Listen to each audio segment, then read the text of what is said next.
بسم الله الرحمن الرحيم.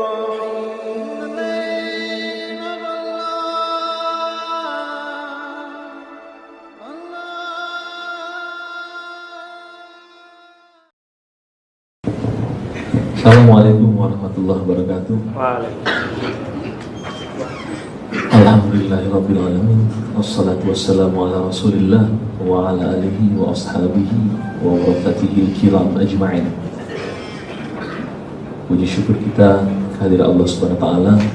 Salawat dan salam kita aturkan sentiasa dari baginda Rasulullah SAW beserta keluarga, sahabat, para waris beliau.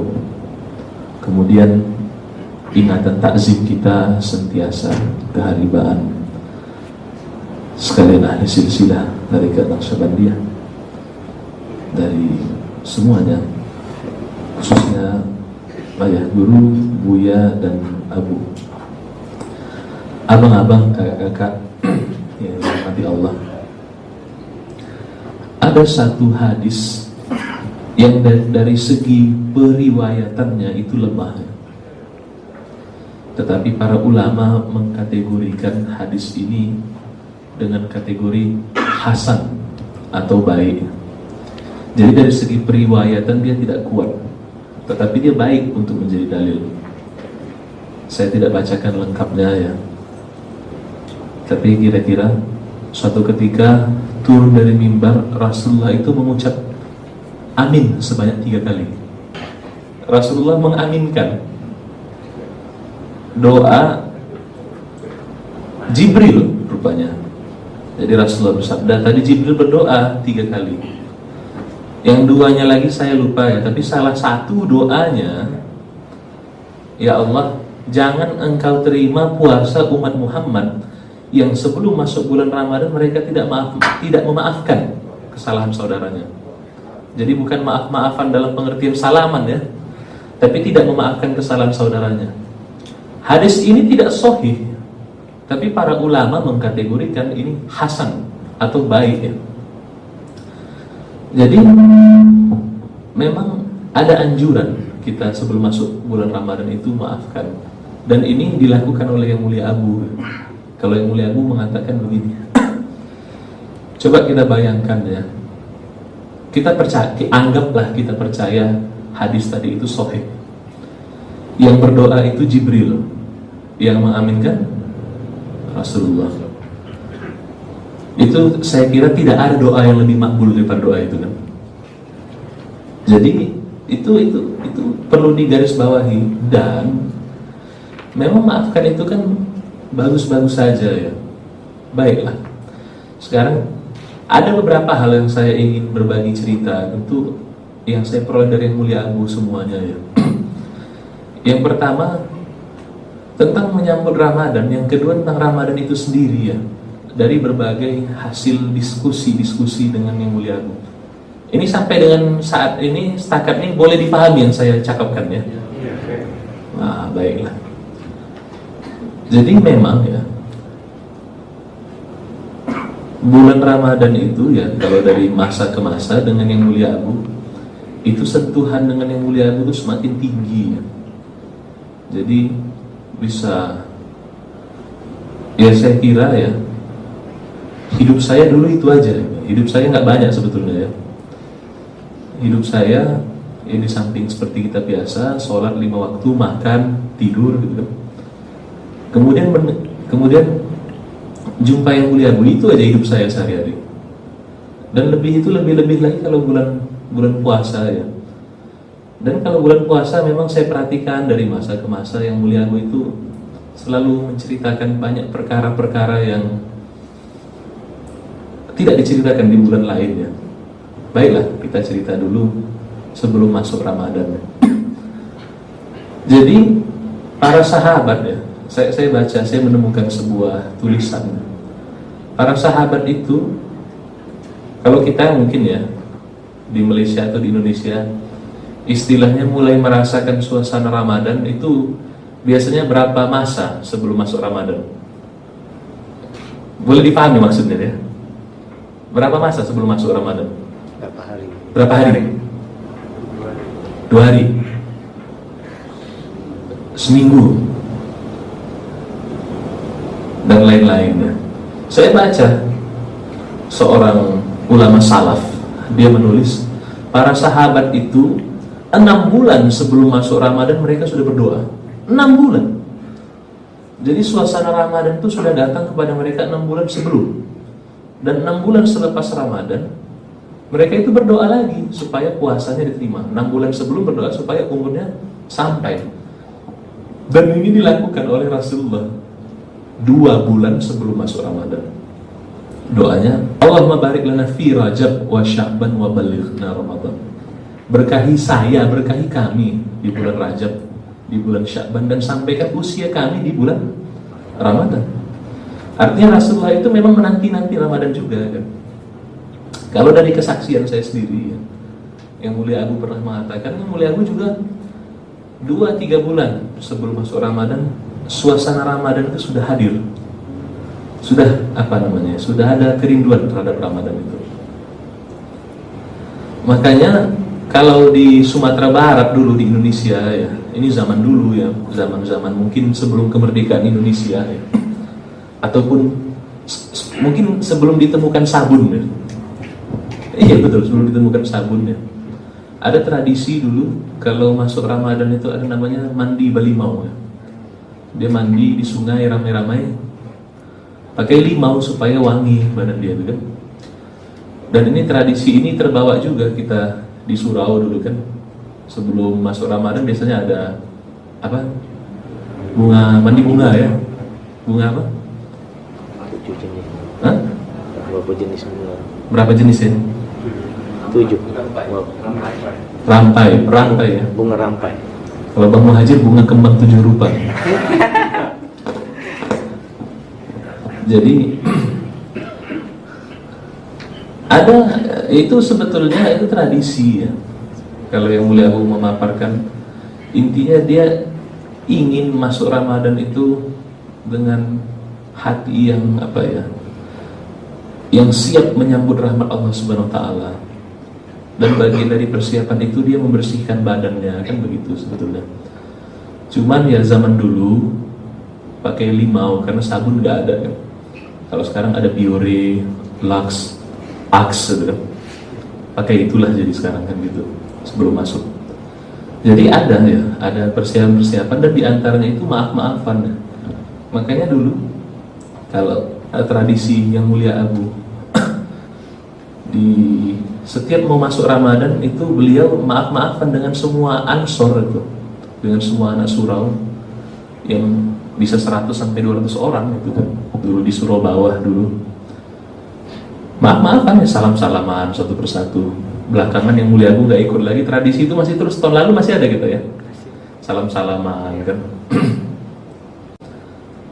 Rupanya begini ya, ada satu hadis ya, ini menarik ya. Ada satu hadis tentang orang yang terakhir masuk surga ya. Ada 2 orang saling tuntut-menuntut di hadapan Allah Subhanahu wa taala. Ini contoh lah kan. Misalnya yang saling menuntut di akhirat itu namanya Amin dengan Riki gitu kan. Bukan yang ini ya. Ini contoh saja ya. Ini contoh saja.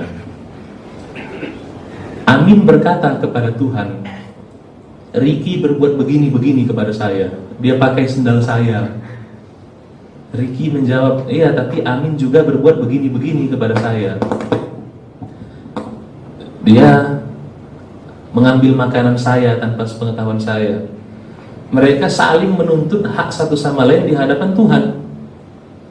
Akhirnya Tuhan berfirman, masuklah kamu berdua ke dalam neraka. Mau masuk, akhirnya ya lemaslah mereka berdua ini lemas. Bukan yang ini ya. Lemas mereka berdua. Kemudian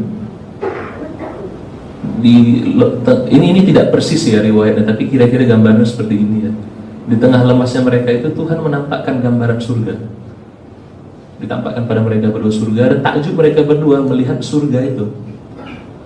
Akhirnya Tuhan bertanya pada mereka berdua, maukah kalian masukinya? Gitu. Mau, bagaimana caranya? Kalian pun bisa masukinya, kata Tuhan. Bagaimana cara supaya kami bisa masukinya? Maafkanlah kesalahan saudaramu ini dan bebaskan tuntutan-tuntutanmu darinya. Akhirnya mereka saling maafkan, bebaskan tuntutan, dan mereka masuk surga dengan damai sejahtera. Ini kisah orang yang terakhir masuk surga. Dan kita bisa menyimpulkan ya, apa yang membebani dia masuk surga itu? Apa yang membebani masuk surga itu? Hah? Yang membebani dia masuk surga adalah beban perasaan. Kan? Itu kan beban perasaan itu kan. Perasaan dengki, perasaan dendam, perasaan jengkel, perasaan tidak rela, perasaan tidak ikhlas, perasaan tersinggung, perasaan disakiti, ternyata menghambat kita masuk surga. Makanya seorang sahabat Mu'az bin Jabal, dia mengatakan, padang di dunia, daratan di dunia ditempuh dengan kaki, tetapi padang di akhirat ataupun daratan di akhirat, dataran di akhirat itu ditempuh dengan hati. Coba kita bayangkan kita melintasi jalan ini dengan pakai apa, pemberat beban kaki itu. Kan ada beban kaki itu kan. Sukar itu, nak jalan itu sukar itu kan. Lebih-lebih lagi kalau kita buat beban kita berat itu kan, 500 kilogram. Tak boleh kita jalan kemana-mana, tak boleh itu kan. Sama juga dengannya. Begitulah perumpamaannya kita kalau di akhirat kita membawa beban-beban perasaan. Ada yang kita sakiti, ada yang menyakitkan kita. Itu membebani kita, semuanya di akhirat itu membebani kita. Kalau menurut Mu'az bin Jabal. Makanya saya mengistilahkan ya, mungkin ada orang yang di dunia dia kurus ya, tetapi di akhirat dia obesity. Karena terlalu banyak beban perasaannya. Tidak rela, tidak ikhlas, marah, dendam dan seterusnya. Akhirnya dia obesity di akhirat. Kegemukan, kebanyakan beban perasaan. Makanya ada seorang yang hidup di zaman Rasul bersabda, dia ini ahli surga. Sampai diteliti oleh seorang sahabat, dia ikut tidur satu kamar di rumah ahli surga ini 3 hari 3 malam. 3 hari 3 malam amalannya istimewa tak ada. Sholat 5 waktu, stand up semua. Tak ada tahajud, 3 hari 3 malam tak ada tahajud. Malam ketiga bangun dia untuk memperbaiki selimutnya karena kedinginan. Nggak ada tahajud. Jadi ditanya akhirnya, Pak, seorang sahabat ini bertanya ya, apa amalan Anda sehingga Anda dikatakan oleh Rasulullah ahli surga? Tak ada katanya. Saya pun tak tahu saya ahli surga. Baru inilah saya tahu dari abang katanya. Kalau begitu, apa amalan Anda? Amalan saya seperti yang Anda lihat, yaitu saja amalan saya, tidak ada yang istimewa. Mungkin kata dia, keistimewaan saya adalah saya tak pernah dendam sama orang lain kata dia. Sebelum tidur saya memaafkan semua kesalahan orang-orang yang pernah berbuat salah pada saya. Saya doakan orang-orang yang saya zalimi, orang-orang yang pernah menzalimi saya itu katanya. Bisa kita lihat ya, hidup tanpa beban perasaan itu ternyata meringankan di akhir. Ahli surga, nggak pernah tahajud atau jarang tahajud, ahli surga. Kita tahajud ratus-ratus rakaat tidak masuk surga juga gitu kan.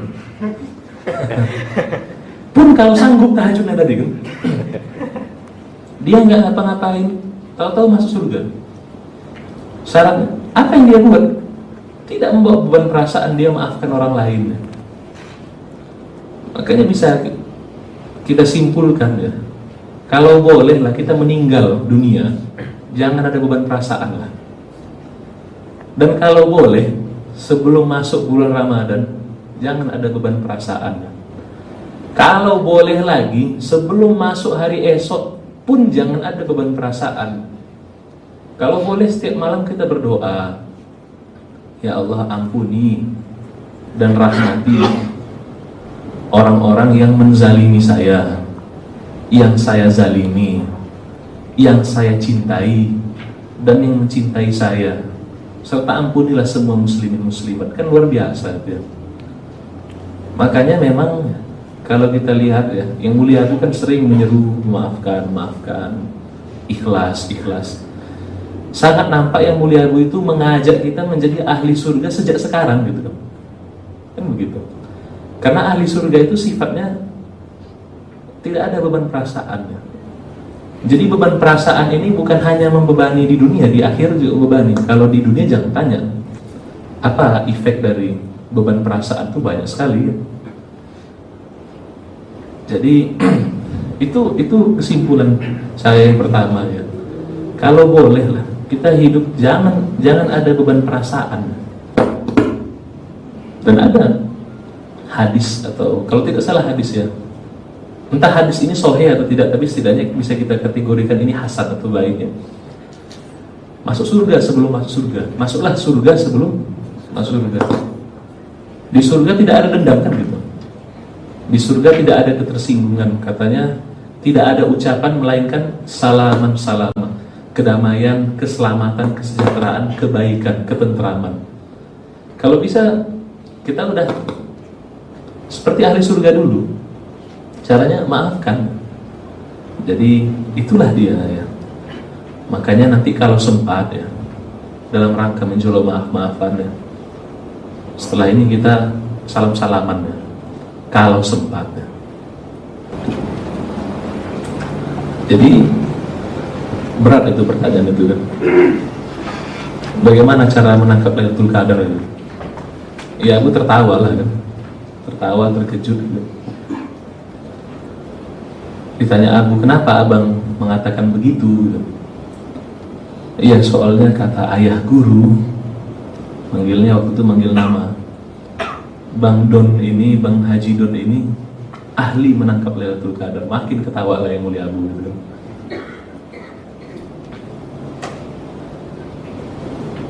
Nggak tahu saya itu, kata Abu, karang-karangan ayah guru aja itu, kata Abu.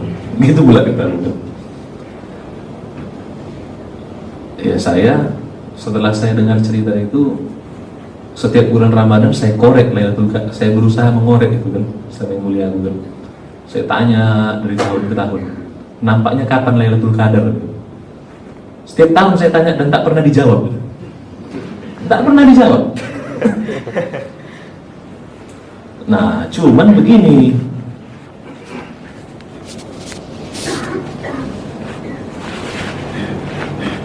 belakangan saya ganti cara saya bertanya ya.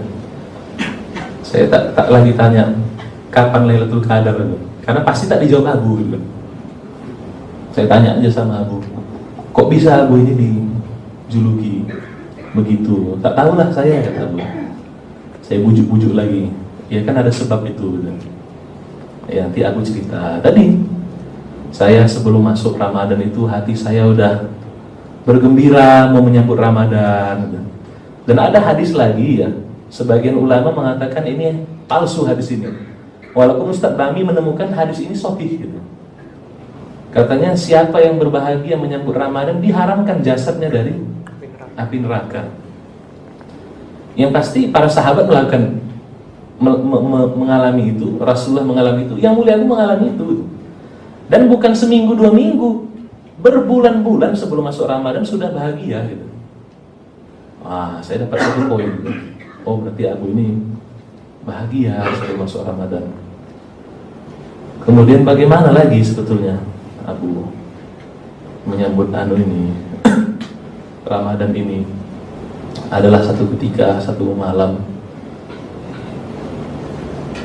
Bagaimana ini sebetulnya memperoleh Lailatul Qadar ini gitu.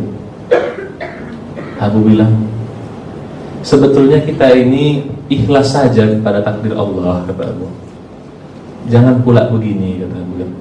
Kita nunggu-nunggu gitu, Lailatul Qadar ini datang. sholat gitu kan. Tahu-tahu di tengah sholat kita ke kamar mandi gitu kan. 15 menit kita di kamar mandi. Pas 15 menit itu Lailatul Qadar gitu kan. Tak dapatlah kita gitu kan. Kita bukan begitu cara berpikirnya, kata aku. Kita kan ingin ridha Allah saja. Lailatul Qadar itu hadiah-hadiah saja. Oh, dapat lagi poin gitu. Berarti bukan itu yang dikejar sebenarnya kan. Tapi yang dikejar sebenarnya ridha Allah. Baru terakhir. Nah, ini yang hebatnya kan. Saya tanya, dan ini tahun lalu ya. Saya bilang sama Abu waktu itu. Ini malam ke-21. Tadi malam ke-21, siang harinya saya tanya sama Abu, macam mana ini ya? Tadi malam saya tidak bagus persiapan saya menghadapi 10 malam terakhir Ramadan. Bagaimana kalau tadi malam tuh Lailatul Qadar? Kebobolan pula saya. Kan begitu kan? Rupanya dijawab yang mulia Abu. Kita perhatikan jawaban yang mulia Abu-nya. Enggak apa-apa itu, kata Abu. Kalaupun kebobolan, kita panggil lagi, kata Abu. Kalaupun kelewatan, kita panggil lagi. Diteruskan yang mulia Abu. Itu kata ayah guru gitu. Kalau kelewatan panggil lagi. Sama perumpamaannya begini, kata yang mulia Abu. Kita suka tengok lembu kan. Setiap jam 12 siang lembu lewat depan rumah kita. Tiba-tiba pas jam 12 siang tuh kita ke kamar mandi gitu. Tak sempat lagi tengok lembu itu, terpaksa nunggu besok gitu. Atau supaya lebih sukar, lembu itu lewat setahun sekali gitu. Suka kita tengok lembu itu, cuman waktu lembu itu lewat kita resak kamar mandi gitu. Tak tengoklah kita lembu itu kan. Lantas apakah mau tengok lembu itu mesti kita menunggu tahun depan? Tidak usah begitu, kata. Bagaimana caranya? Telepon yang punya lembu, tolong lewat sini lagi. Itu ayah guru, kata yang mulia. Itu ayah guru. Maksudnya bagaimana itu? Tentu bukan maksudnya Lailatul Qadar itu, bukan maksudnya Lailatul Qadar itu dia udah lewat, kita telepon, tolong lewat sini lagi ya, gitu kan. Jangan lewat melewati gitu. Bukan begitu maksudnya. Maksudnya ya, kalau kita dekat dengan Allah Subhanahu wa taala, kita boleh memperoleh keberkatan senilai atau setingkat selevel dengan Lailatul Qadar di luar Lailatul Qadar pun gitu. Makanya yang mulia Abu mengatakan, kuncinya apa, kata yang mulia Abu? Ini mulai kita bahasa-bahasa kaji-kaji langit mulai keluar nih kan. Kuncinya, kata yang mulia Abu, pegang yang punya. Yang punya siapa? Tuhan. Pegang yang punya, kata yang mulia Abu. Ya tadi, kalau kita dekat, kalau seseorang itu dekat dengan Allah Subhanahu wa taala, dia boleh memperoleh kebaikan senilai Lailatul Qadar kapanpun dimanapun. Kan gitu. Itu satu poin lagi. Akhirnya dalam kesempatan lain, jadi tadi udah ada beberapa poin kan. Yang pertama, yang mulia Abu bahagia dengan Ramadan itu. Yang kedua, yang mulia Abu itu serah diri gitu. Pasrah aja. Yang ketiga, yang mulia Abu ini menghendaki ridha Allah. Kita masuk yang keempat ya. Saya tanya sama Abu ini mantap juga lah ya, saya bilang gitu kan. Ya mantap lah Abu pula kan. Jadi tak perlu dibilang lagi sebetulnya kan. Cuman waktu itu saya bilang, kenapa gitu, kata Abu? Ya Abu ini kan katanya ahli menangkap Lailatul Qadar. Kita mulai masuk, kita hitung-hitung sedikit secara matematika ya. Apa matematika sih? Matematika. Itu katanya kan para ulama itu mengatakan Lailatul Qadar itu lebih baik dari 1000 bulan kan. Ada sebagian ulama yang menafsirkan maksudnya kalau kita memperoleh pahala Lailatul Qadar itu, kita memperoleh pahala senilai 1000 bulan atau 83 tahun. Ada yang mengatakan begitu. Saya bilang sama Abu, Kalau umur kita 82, berbuat dosa kita 82 tahun, dapat kita sekali aja Lailatul Qadar, itu tercover, lunas semua dosa-dosa kita oleh pahala kita. Abu ini sudah ahli menangkap Lailatul Qadar, saya hitung-hitung waktu itu sudah bilanglah 20 tahun gitu. Berarti sudah 20 kali 83 tahun, udah banyak sekali pahala Abu, udah pastilah Abu ini masuk surga, saya bilang gitu kan. Ya memang sudah pasti kan, nggak perlu dibilang lagi kan. Tapi waktu itu saya bilang gitu. Jawaban Abu begini, ini saya pikir ini poinnya ya. Itu tidak istimewa itu, kata Abu. Kenapa begitu? Saya tanya lagi. Yang penting itu intinya. Hal-hal yang bukan inti, aksesori itu tak penting. Sama umpamanya kita olahraga, apalah, main bola sepak atau tenis table. Yang penting itu kan permainan kita kan, bukan kostum yang kita pakai. Kostum itu tak penting, kata Abu. Yang penting itu adalah permainan kita. Saya tanya, saya bilang lagi pada Abu, yaitu masuk surga itu kan bukan aksesori itu masuk surga itu kan. Itu kan hal yang penting, hal yang inti. Apa jawaban yang mulia Abu ini? Saya pikir poinnya, kalau dibanding ridha Allah, surga itu pun bukan inti.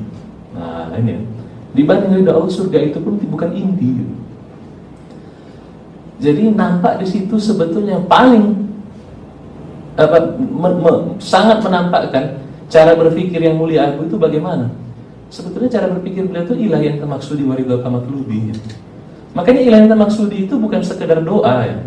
Menurut saya itu adalah sugesti, apa ya, afirmasi, affirmation yang ditanamkan pada kita sebetulnya ya. Coba kita lihat nih artinya ilahi anta maksudi. Ilahi, Tuhanku, anta maksudi, engkau yang saya maksud, wa ridhaka, dan kepuasanmu, kerelaanmu, kepuasanmu ya, matlubi, yang saya tuntut. Jadi yang ku mau hanya engkau, dan yang ku tuntut hanya kepuasanmu. Inilah cara berpikir yang mulia Abu.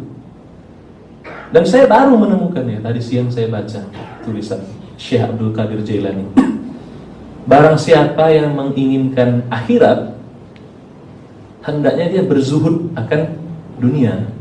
Jangan suka dunia kalau mau akhirat. Tapi barang siapa yang menginginkan Allah, hendaknya dia berzuhud dari akhirat. Dari akhir pun disuruh berzuhud. Jadi itu ya doktrin ini lagi itu gitu. Makanya yang mulia Abu bisa mengatakan ya kalaupun nggak dapat Lailatul Qadar, kenapa rupanya? Sering nanti yang mulia Abu mengatakan begitu. Kalaupun kita ditakdirkan bukan menjadi hamba yang terbaik, kenapa rupanya? Kalau nggak dapat Lailatul Qadar, kenapa rupanya? Kalau kita bahkan ya, kalau kita tidak ditakdirkan apalah gitu, menjadi hamba yang terbaik, menjadi hamba yang paling bertakwa pun, kenapa rupanya? Jadi nampak sekali yang dituju yang mulia Abu apa ya? Yang mulia Abu tidak berburu gelar, tidak berburu, ya ini sulit bahasanya, ini sulit ya. Tidak berburu pahala gitu, tidak berburu yang lain-lain. Yang diburu atau yang dikejar-kejar, yang diidam-idamkan yang mulia Abu setiap hari itu ridha Allah saja gitu. Makanya kalau kita waktu ikut Minhajul Abidin dulu ada satu pernyataan yang mulia Ayahanda Guru, tarikat adalah atau tasawuf adalah cara memurnikan tauhid. Tauhid dijadikan pola pikir dalam bersikap ilahi anta maksudi wa ridhaka matlubi. Ya bagaimana tidak? Setiap zikir, ya Allah hanya engkau yang kumaksud, ridhomu yang kutuntut. Itu setiap zikir kan? Lama-lama kan berubah pikirannya, berubah. Lama-lama akhirnya menjadi seperti itu gitu. Akhirnya ya, saya menyimpulkan ya, sebenarnya ya memperoleh Lailatul Qadar ataupun memperoleh puasa yang mengubah itu bukan persiapan 1-2 hari, 1-2 minggu ya. Itu persiapan seumur hidup ya. Baik, dengan perkataan lain apa ya? Seberapa berkesannya Ramadan yang akan kita lalui itu sangat berhubungan dengan seberapa besar kadar keimanan kita, kadar kecintaan kita, kadar akhlak mulia kita, kadar ketakwaan kita. Kesimpulan saya itu. Dimana kita juga menyadari bahwa bulan Ramadan ini harus mengubah kita ya. Jadi apa ya, katanya kalau Idul Fitri itu kan seperti bayi baru lahir kan. Artinya apa? Akhlaknya makin baik kan, makin polos, makin lugu, makin tak berprasangka kan. Artinya apa? Makin banyak seseorang itu melewati Ramadan, mestinya akhlaknya makin baik gitu. Kita di ruangan ini udah berapa kali melewati Ramadan? Datuk Alkap udah berapa kali? Udah berapa kali puasa sebulan? Sulit dihitung kan. Sebetulnya kalau kita ya sangat beriman, sangat percaya, istilahnya, ini istilah orang Medan, putus keyakinan kita pada Allah Subhanahu Wa Taala, pada Al-Quran itu, satu kali Ramadan pun cukup sebetulnya mengantarkan kita kepada keridhaan Allah, kepada cara berpikir yang baru, saya kira sebenarnya kan. Jadi itulah saya lihat yang mulia Abu. Akhirnya setelah banyak ya, saya melakukan observasi bertahun-tahun terhadap pandangan yang mulia Abu. Tahun lalu itu saya memutuskan, saya mau nebak sekali lagi lah Lailatul Qadar ini. Cuman nggak mau saya tanya kapan Lailatul Qadar. Udah dekat-dekat akhir Ramadan, saya jumpai Abu. Saya tanya Abu, apakah tanggal sekian hari ini, hari sekian itu Lailatul Qadar? Tanya Abu, itu malam keberapa Ramadan? Malam kesekian. Hari apa? Hari kesekian. Suluk hari keberapa? Suluk hari sekian. Tahu-tahu dijawab yang mulia Abu, ya itulah, itu malamnya istimewa, atau kata Abu, ya itu malam Lailatul Qadar itu, kata Abu. Pertanyaannya, mengapa saya boleh menebak itu? Kita tanya sama Ustaz Nurdin. Assalamualaikum warahmatullahi wabarakatuh.